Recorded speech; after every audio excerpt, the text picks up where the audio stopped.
Dog behavior mystery solved. Today, we are going to answer your questions on dog behavior, training, aggression, treats. Just about any question you may have, we are going to answer it. So let's jump right in. Debbie, do you have our first question? I do. Gina said, when my dog has his bone, I grab it away and he growls at me, and that makes me really uncomfortable. Well, Gina, I like to share this analogy. If I was eating my hot fudge sundae and you came over and just took it out of my hand, I would growl at you too, because I am really into my hot fudge sundaes. Also, chocolate, anything like that. So instead of if maybe your dog has a bully stick, maybe it's getting to a small size and you're not comfortable with your dog having it, whatever the reason, if you want to take something from your dog, please think of a better alternative. A better alternative would be something else that your dog gets really excited about. So you could go right into a find it game. Hey, Murphy, do you want to play find it? And you grab his favorite treats and you toss them, and he goes off and he's happy, and you just pick that up and save it for next time, because we never want to make our dogs feel like, wow, people just take away what I have. I better hold on tighter. If you do take things from your dog without trading for something else, you might be in a situation sometime when you need to take something from your dog. What if your dog picks up a cigarette butt or a piece of glass when Mm, you're on a walk? You right. want to be able to get that from your dog. When we talk about resource guarding, where dogs guard a resource, a bone, a ball, a toy, I recommend is increasing the resources. If there are a lot of resources, they're not as interesting as if there's only one.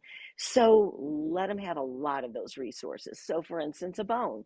If your dog is guardy with their bones, give them about 10 bones, because you know what? 10 bones are okay. One bone is a big deal. My explanation of that is, if I'm sitting at the coffee shop and you walk up and you grab my coffee, I'm probably going to stab you with that little stopper. But if I have 4 or 5 coffees there, Good I'm going to deal. say, yeah, I'm going to say, help yourself. Have a couple coffees, because it's not a big deal to me to give away something that I have multiples of. Make life easier for yourself.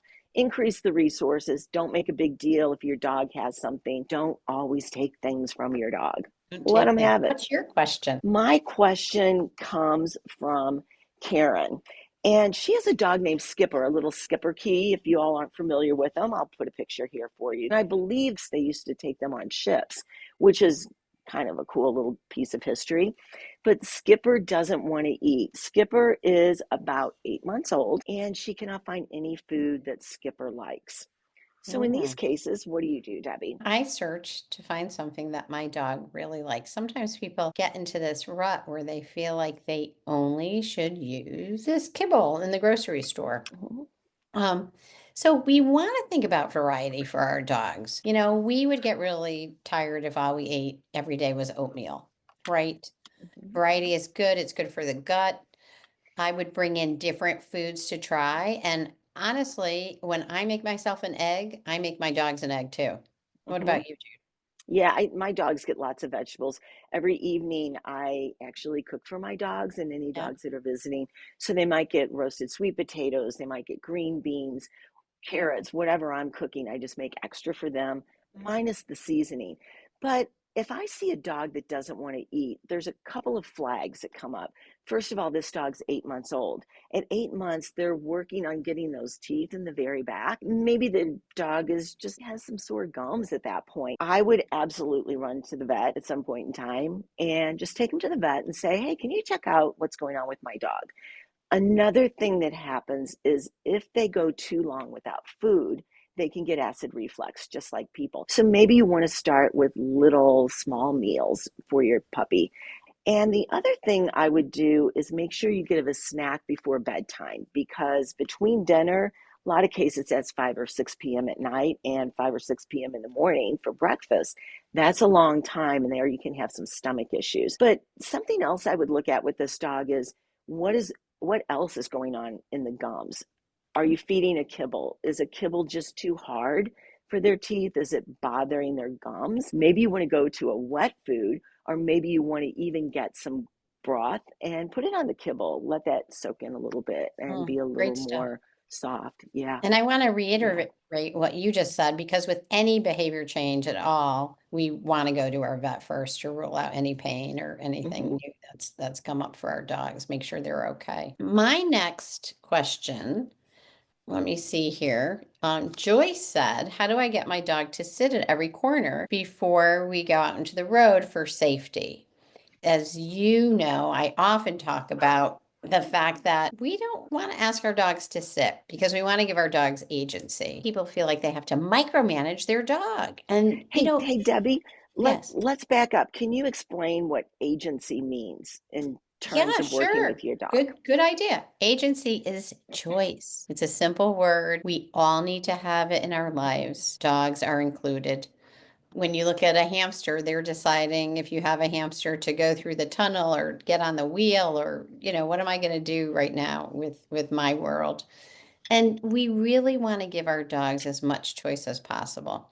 So when you're walking and you come to that end of sidewalk, of course we want to keep our dogs safe. I always like to teach a wait. And wait is nice and it's up to the dog. When I'm out with Sally, I have all kinds of pictures of her. Sometimes she's sitting, sometimes she's standing. It was a beautiful day. She might even lay down if we're waiting for a long time. Sometimes people don't let you cross. So teach a wait happily and then leave it up to your dog. As long as Mhm. they're not moving forward, that's what we're going for. Safety first. And when you're doing that, talk in full sentences. And I'll say to my dog, hey, look, there's a car coming, so let's wait, okay? Or remember, we look both ways before we cross. My dog would look both ways before we cross the street. Now, Isn't did that he beautiful? factor in why? You'll see street dogs that will look I was both just going to ways before say, they cross the street. right, And these are things that we should be considering when we work with our dogs. Teach right. them to be dogs without you being there. Yeah, If you teach choice. the dog that the cue is the curb, so they know that every time they see a curb, they're supposed to wait, you're going to save your dog's life because your dog will not cross the street when they come to curves until you say, let's go or let's Yeah, cross. let's go. So, yeah, Happy. use it as a cue. All Thanks. What's righty. your next question? I have another one. This one comes from Kim. She asked, do I always have to ask my dog to do a behavior before giving a treat? I don't feel like this is always fair to the dog because sometimes I just want a cookie for myself. Love So that. my answer to Kim is give your dog a cookie just for being a dog. My dog will go to our shelving unit in our kitchen where the treats are, and she will sit there. If I glance over at her, she'll look up at the cookie jars. That's telling me she wants a treat. Now, am I going to ask her to do something to get that treat? Absolutely not. We don't always work for everything we get, so why should they? I It's just not agree. fair. Wholeheartedly. And Fitzy will go up. He actually has a button and he will press his button just because he feels like a snack. Mm-hmm. And when he presses it, I go over and I say, hey buddy, okay, you want something? And it's a lot of fun. It's a lot of fun for him. It's a lot of fun for me. And we're communicating. Yeah, yeah. Yeah. It's so give them a snack. What the heck? You don't know how they feel that day. And I know we have days where we're hungry all the time. Well, they may have those days too.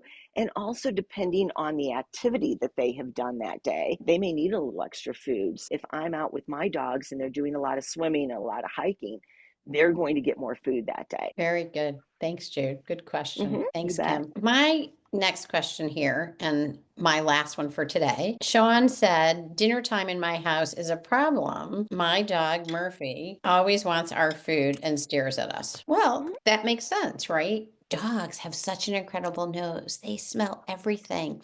And if you're sitting down to have whatever it is that you're having for dinner, Mm-hmm. and Sean Murphy is saying, that smells so good. You're kidding. You're eating and I'm not getting anything. That just doesn't seem right. And dogs are about, what's fair in the world. They pay Mm-hmm. attention. So I like to tell people that dinner time, when you say it's dinner time, that is fun for your dog too. So you're going to have, like, you could have a frozen topple that you've, Mm-hmm. pre-made. You have them ready to go in the freezer. If you have something that's dog friendly from the night before, if you have some chicken, put it in there, put in some yogurt, peanut butter, pumpkin puree, good stuff that your dog loves. Make sure that they love it. Have it Yeah. ready to go. So every night when you say it's dinner time, they're like, yay, Mm-hmm. it's dinner time. I wonder what I'm getting tonight in my topple. Lots of fun. And when you add foods into your dog's diet other than traditional dog foods, what you're doing is you are expanding their nutritional levels. My dogs do get a lot of vegetables. They get yogurt, they get peanut butter. I will often, it's not uncommon for me to buy an extra steak and I will grill them one as well. Of course, I can take their steak, use it several days because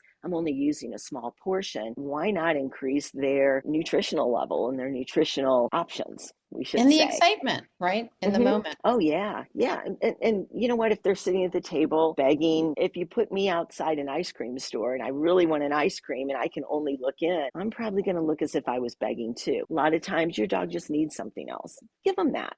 Give them that option to have more things in their diet.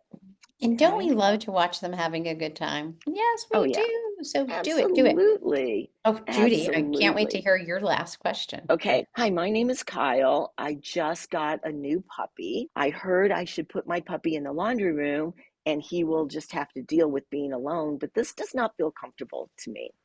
Good for you, Kyle. Yeah, good for you, Kyle. Kyle, it's not the right thing for the dog to just toss him in the laundry room. They just left their litter mates. They just left their mom. They're probably got a little cold. They're scared. I mean, they're in a new scary place that they're not accustomed to. When I bring them home, they go right in the bed with me. That's where they stay. I give them the option if they want to sleep as their adults in the bed with me or on the bed next to me on the floor, but I want those puppies close to me. They will benefit greatly if they can hear your heartbeat, if they can hear you breathe, if they can smell you, and if they're close enough for warmth. Where people get very worried about this is they start worrying if the dog falls off the bed, what do I do? They're going to sleep so soundly that more than likely they're not even going to move. But there is something that I absolutely love, and it's a bassinet that goes alongside your bed, and you can put your puppy in the bassinet. It's open on the end, so you can reach in if the puppy kind of squirms a little bit in the night, maybe wakes up, you can reach in and pet the puppy. They work great. The other thing is house training. This is going to reduce your house training and also build a really tight bond. How about you, Debbie? So true.